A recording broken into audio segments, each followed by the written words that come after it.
Voltamos aqui no Mulheres que Fazem, num programa especial sobre a terceira idade ou a melhor idade. Como eu estava falando para vocês, energia, ela não envelhece, mas existe o que porta a energia, que é o nosso corpo. E nós vamos falar novamente com o Dr. Alexandre Bussi, que é geriatra e que vai falar um pouquinho desse processo do envelhecer, agora focando o nosso corpo.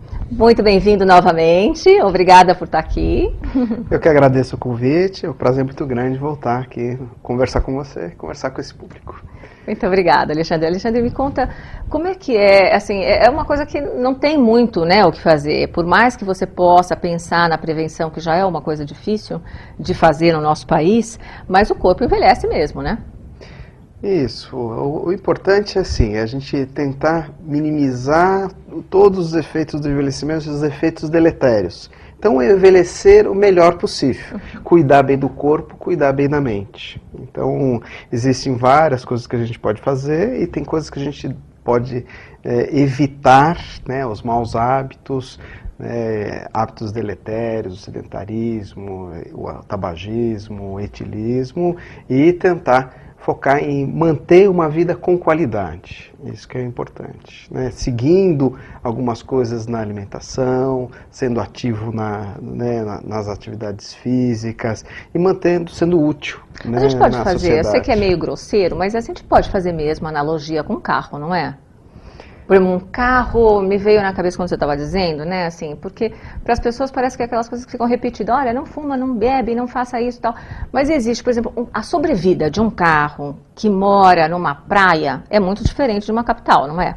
É verdade, com certeza. Então o ambiente tem um papel muito importante, A gasolina que você coloca. Corrosivo, Você tem algumas coisas assim. Se você não faz revisão, vai de um jeito. Se você faz a revisão, vai melhor. E provavelmente isso é uma verdade, Por exemplo, um carro da praia, ele tem que ter mais cuidados do que um carro de uma capital, não é?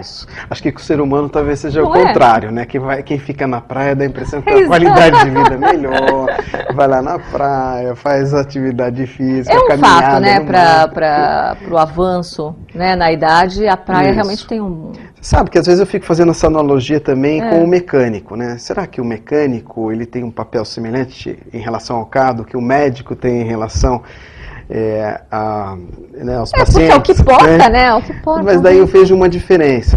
A diferença é a reposição. Então não existe uma facilidade tão grande de reposição. Quer dizer, trocar uma peça e colocar uma nova. Então a gente tem que cuidar daquela peça em geral, do coração, do pulmão, dos músculos, para que provavelmente eles vão continuar o resto da vida, então a gente tem que cuidar deles. Então essa é uma diferença. Apesar que em vários... algumas situações são bem semelhantes. Não, nós sabemos, que não somos automóveis nem máquinas, mas temos um jeitão aí para ser cuidado mesmo, Exatamente. Como uma manutenção constante e periódica. Acho que uma outra mudança muito grande, falando nessa analogia, é que o carro não tem, e nós temos, é a memória, Exatamente. Então, cuidar da memória, é muito importante. E uma das formas de cuidar bem é mantendo-se ativo, mantendo-se estudando, mantendo a leitura, aprendendo coisas novas e fazendo atividade física. Já sabe que fazer atividade física previne a doença de Alzheimer em 50%. Então é importante as duas coisas. Alberto, repete isso, por favor. 50%. Gente, isso não é pouco.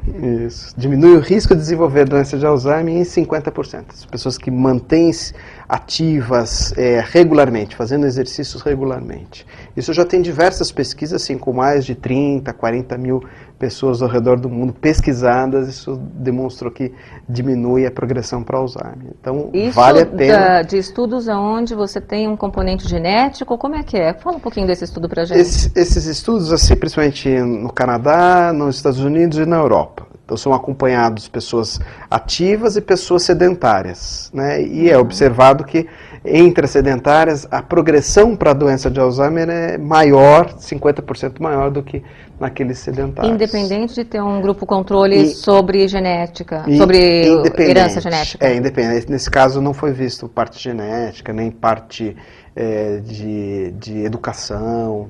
Então, vou explicar um pouquinho para vocês, tá? São, assim, os estudos são 2 grupos grandes, né, de pessoas que possam estar cientificamente sendo comprovados, mas que a única diferença é atividade física e sedentarismo. E isso comprova 50%, independente de outros fatores que possam estar ajudando no desenvolvimento de uma pessoa estar perdendo a memória, no caso específico do Alzheimer. E aí eu gostaria, Alexandre, que você fizesse a nossa diferenciação, porque eu posso estar enganada, mas me parece que o Alzheimer, não sei se é uma questão que as pessoas estão despertando ou se mundialmente, efetivamente, está aumentando a incidência. Realmente vem aumentando porque a população envelheceu.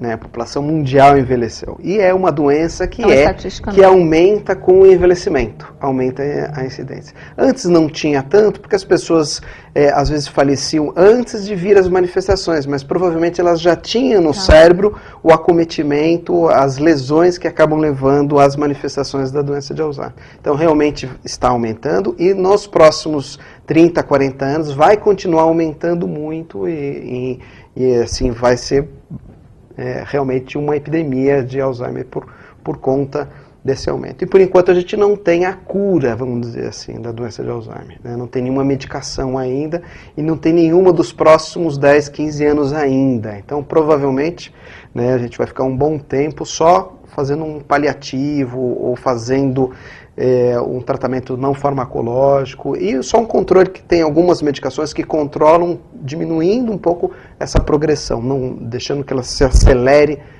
muito rapidamente. Mas a cura ainda não temos. E daí a importância da prevenção. Da prevenção. Né? Então, assim, é um fato, a gente pode generalizar ao adquirir idades, ou seja, ao envelhecer cronologicamente, existe mesmo uma perda de memória. Isso independente de... Gente, uma ressalva, não é... A gente fala sempre memória, né? São muitas as memórias, tá? Nós temos diversos tipos de memórias, mas existe uma perda mesmo, fato, né, com a idade. É uma realidade? Então, realmente existem algumas mudanças cognitivas com o envelhecimento. Ainda não existem as pesquisas mostrando realmente como isso acontece, seriam pesquisas acompanhando por um longo período de tempo. Mas o que a gente já tem hoje é que um tipo de memória específica, que é a memória de trabalho, diminui com o envelhecimento. Então, se eu tenho na mente o que eu vou fazer na outra sala, que eu vou pegar, às vezes eu posso esquecer. Isso é comum. Vamos diferenciar um pouquinho essas memórias, a memória imediata?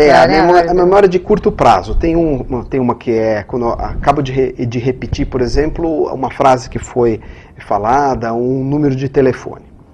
Agora, se me fala o número de telefone e eu fico na mente para discar, essa é a memória de trabalho. Ou então, o que fica na minha mente em relação ao texto que eu estou lendo, também é memória de trabalho. Isso diminui um pouco com o envelhecimento. Isso independente de outras patologias ou de... Isso é o processo mesmo, né? Exatamente. Isso é importante entender. Outra coisa é a velocidade de processamento das informações. Isso também diminui com o envelhecimento. Então, quando a gente vai fazer testes de memória, a gente sabe que com o envelhecimento a gente precisa dar um pouco mais de tempo para as tarefas serem realizadas pelos idosos. Um outro tipo que é a memória episódica, que é a nossa memória autobiográfica, memória para fatos, para coisas que aconteceram com a gente na última semana, por exemplo, ou no decorrer da nossa vida, isso parece estar preservado com o envelhecimento. Até uma fixação maior. Né? Por outro lado, com o desenvolvimento da doença de Alzheimer, é essa a memória que é mais afetada, é a memória episódica. Outro tipo de memória que é bem preservada é memória semântica. Aquilo que a gente aprende desde o começo da nossa vida, por exemplo, as cores, quais são, os animais, datas importantes, quem descobriu o Brasil, várias coisas, né, que a gente acaba usando para fazer as palavras cruzadas, é a memória semântica. Ela está preservada com o envelhecimento. E é nela que se resgata também muitas coisas, né? Quando se faz um prognóstico para o Alzheimer, né? Exatamente. E outro tipo de memória é a memória procedimental. Memória, por exemplo, que eu adquiro para como andar, como fazer crochê, como tocar piano, como dirigir. Essa memória também está preservada com o envelhecimento. Uma dúvida, Alexandre. Se esses processos são iniciados já com uma idade avançada, eles também têm o mesmo tipo de preservação? Ou seja, uma pessoa com 70 anos começa a aprender a tricotar. Se ela tiver alguma alteração, isso também tem a mesma fixação? O idoso ele não tem a mesma capacidade de aprendizado do que um adulto jovem, assim, do ponto de vista de rapidez. Que um adulto jovem também não tem de criança. De criança, exatamente. Só que é capaz de aprender e fica perpetuado também no decorrer da vida dele. Então, se ele tiver aprender alguma coisa, mesmo que seja mais tardiamente, isso também fica preservado, né, na sua memória. Acaba ficando na memória remota, na memória antiga. E por que se fala sempre, né? A gente dá sempre esse toque de estar aprendendo coisas novas como uma preservação da memória. Uma das coisas importantes é a preservação das conexões entre os neurônios.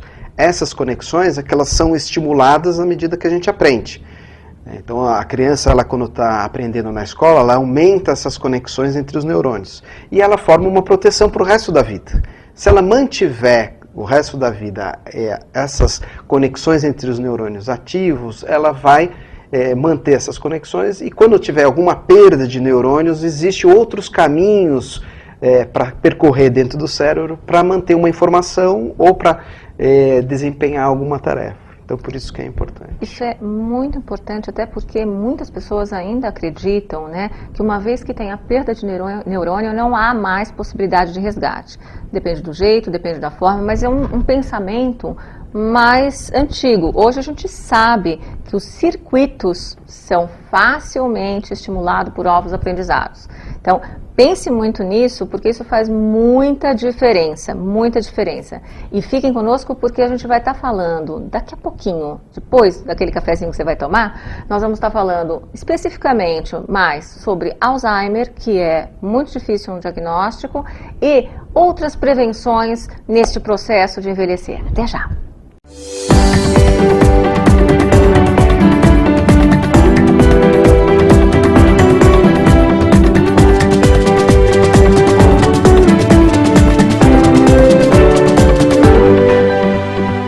Olá, aliás, muito obrigada por estarem aqui conosco. A gente sempre está buscando assuntos e temas que são muito importantes para a nossa realidade no dia a dia e que muitas vezes existe muito pouca matéria, né, falando sobre essas realidades. Então, assim, Alzheimer é uma realidade que a gente vai ter que enfrentar, mas que o diagnóstico é muito difícil, né? Então, nós vamos estar falando daqui a pouquinho, porque antes eu queria falar com o Alexandre sobre uma outra questão, que é a prevenção. Como é que a gente previne algumas coisas que são específicas, né, do avançar da nossa idade ou do rejuvenescer que a gente tem brincando aqui, especialmente com a marcha, né? O andar é também dos aspectos, além da memória, que nos chama bastante atenção, né, Alexandre? Principalmente a marcha e os distúrbios de marcha e distúrbios de equilíbrio. É uma das síndromes geriátricas, que são as instabilidades e quedas, e é uma coisa que a gente fica muito preocupado, porque realmente a gente pode cair em qualquer fase da vida, mas é a partir de uma certa idade que os riscos são muito grandes, os riscos de reabilitação, né, às vezes o risco de vida, até por ter uma queda, fraturar um fêmur, ter que ser submetido à cirurgia, às vezes não volta a andar, uma boa parte dos casos que fratura não voltam a andar. Por quê? Isso independente da osteoporose, né? Isso porque exatamente, quando a gente envelhece, duas coisas acontecem, diminui músculo e diminui a massa óssea, ficam os ossos mais fracos e os músculos eles não ficam tão ágeis para se defender das quedas. Então as consequências das quedas nos idosos são muito mais importantes do que nas outras faixas etárias. E o importante é a gente ver o indivíduo como um todo, o que interfere, né, nas quedas. Primeiro tem os fatores da própria pessoa, visão, audição, a parte muscular, se tem fraqueza ou não, a marcha, se é uma marcha instável ou não, se tem equilíbrio ou não, se tem edema, inchaço das pernas, esse inchaço pode interferir na sensibilidade e a pessoa tem uma maior chance de cair, ou doenças que ela possa eventualmente ter, um diabetes, que pode interferir na sensibilidade, ou um Parkinson, que pode também dar uma alteração motora, tudo isso são características da pessoa. E por outro lado, tem características do ambiente. Então, tapetes, ambientes mal iluminados, escadas inadequadas, que não tem corrimão, não tem a marcação nesses degraus para evitar as quedas, ou os ambientes em casa muito encerados. Essas são características que a gente deve evitar, principalmente no banheiro, né, um banheiro que seja muito escorregadio, que tenha tapetinhos, ou box, né, que não tenha um tapete antiderrapante, que não tenha barras de segurança. Uma adaptação ergonômica de verdade voltada, né? Então, principalmente a pessoa que está caindo, por exemplo, que caiu nos últimos 6 meses, 1, 2 vezes, a gente precisa estar muito atento a todos esses riscos do ambiente. E é muito fácil modificar, né? Ter uma luz fácil na hora que ela levanta à noite, porque o idoso ele pode levantar 1 ou 2 vezes à noite para ir ao banheiro, e daí esse período pode ser crucial ele ter. Arriscado. Então precisa ter uma luz fácil para iluminar. E outra coisa, evitar medicações que ajam no sistema nervoso central. Então o uso de medicações sedativas, calmantes, tranquilizantes. Que, aliás, é uma outra, que a gente vai usar um tempinho aqui, nossa, só para falar isso, porque, gente, as pessoas estão se dopando. É impressionante isso, né? Assim, qualquer coisa hoje em dia é um antidepressivo, é alguma coisa para acabar com as angústias. Não é bem assim, viu, gente? Isso. Tem essas medicações, além de dar outros problemas, né? Pode alterar inclusive a memória, essas medicações, dá maior chance de ter depressão. O maior risco é o risco de quedas, né? A pessoa levanta à noite um pouco sonolenta, porque tomou um remédio para dormir, é mais fácil ter uma queda e fraturar.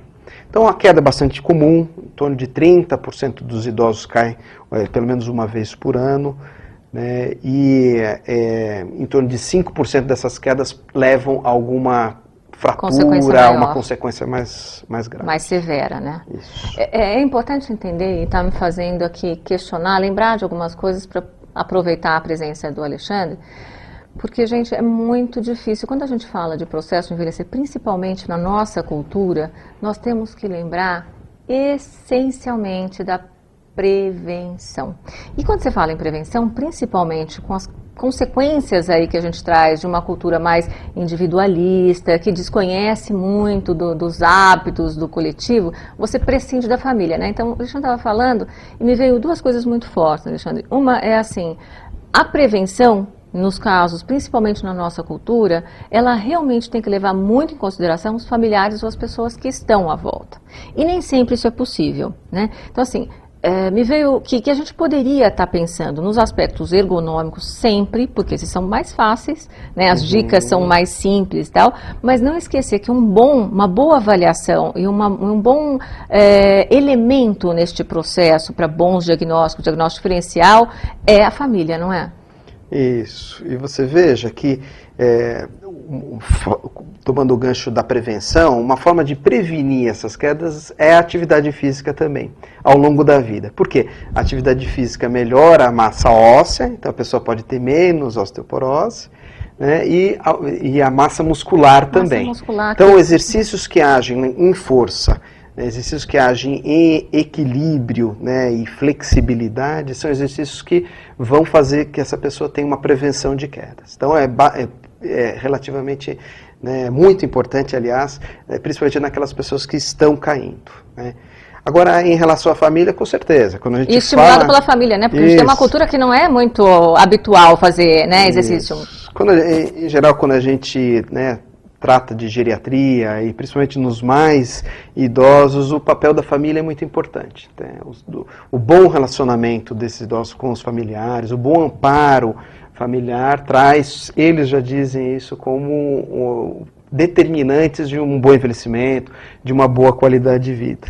E esse amparo, às vezes, é muito importante, principalmente quando estão esses idosos caminhando por uma situação de fragilidade, ou por uma perda cognitiva mais importante, ou por uma perda funcional, perda da sua capacidade física mais importante. Então, esses 2 aspectos é muito importante, né, o amparo da família. E, às vezes, geralmente tem uma pessoa que acaba sendo a cuidadora, que a gente chama, né, e que leva todas as informações e levam todos os cuidados adiante em relação a esse idoso. Mas que a gente sabe que deve, a gente, quando eu digo agora, eu estou falando dos profissionais que trabalham, porque é muito comum, né, você dizer que a família toda adoece, a gente voltando um pouquinho na questão do Alzheimer, né, assim, e você ter um promotor, alguém que pode possa estar fazendo essa intermediação, pode ser importante, mas me confirma isso, eu gostaria que a gente falasse um pouquinho mais disso.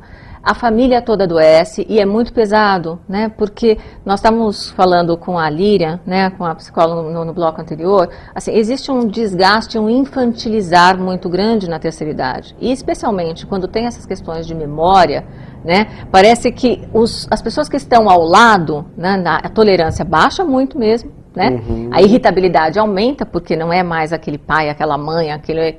né, que era há pouco tempo atrás, e fica cobrando isso. E isso é prejudicial, não é? Isso. O excesso de cuidado, às vezes, também é prejudicial. Então, às vezes, aquela pessoa nem atingiu um Alzheimer, mas se tem alguma perda, algumas famílias, elas cercam esse idoso de tantos cuidados que acabam acelerando daí as perdas. A pessoa fica mais dependente, já pega a roupa da pessoa, já veste a pessoa, já vai no banho, já dá o banho, sendo que, às vezes, essa pessoa já consegue fazer tudo isso. Pode fazer tudo isso. Então, também tem o profissional que lida, né, com essa família, né, com essa situação, ela também deve identificar e tentar dosar. Olha, vamos estimular ao máximo essa pessoa. E o não infantilizar também é importante. Se a pessoa não tem o Alzheimer e vai lá, ela é o foco principal, mesmo que ela esteja acompanhada de um familiar. Ela que tem que dar todas, né, as informações, as queixas. Mesmo que depois tenha que usar o telefone e perguntar alguma coisa. Às vezes geralmente eu peço, depois você, né, dá as suas, né, suas considerações. Agora quero ouvir a pessoa que está aqui, que é o foco principal. Então, é importante na questão do Alzheimer a informação.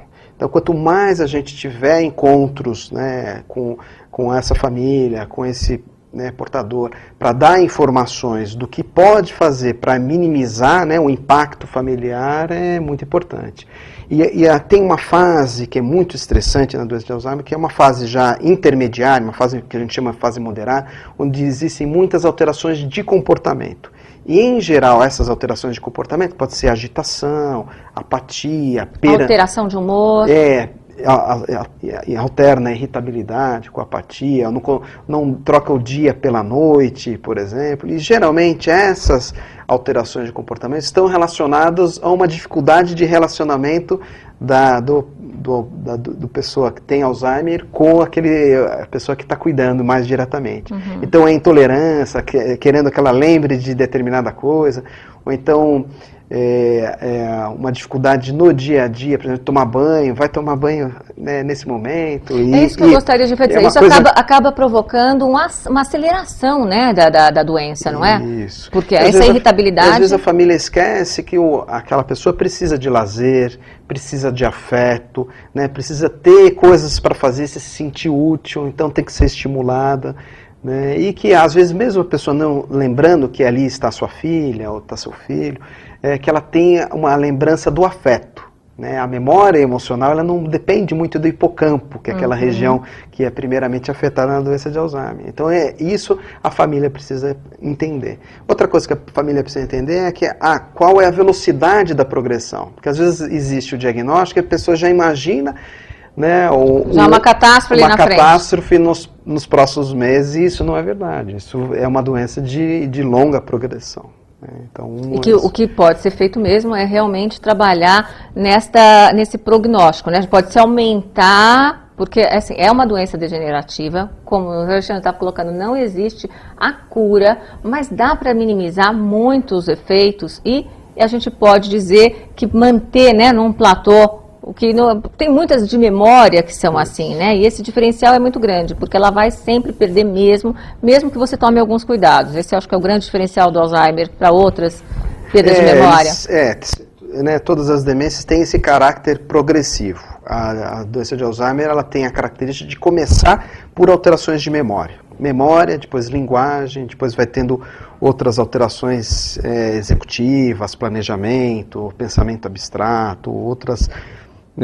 e mais tardiamente alterações motoras. Né? Há outros tipos de demência, por exemplo, a doença de Alzheimer pode começar mais precocemente com alterações motoras, com alterações executivas, e a memória pode ser um pouquinho mais para frente. Né? Então tem essas diferenças em relação às demências.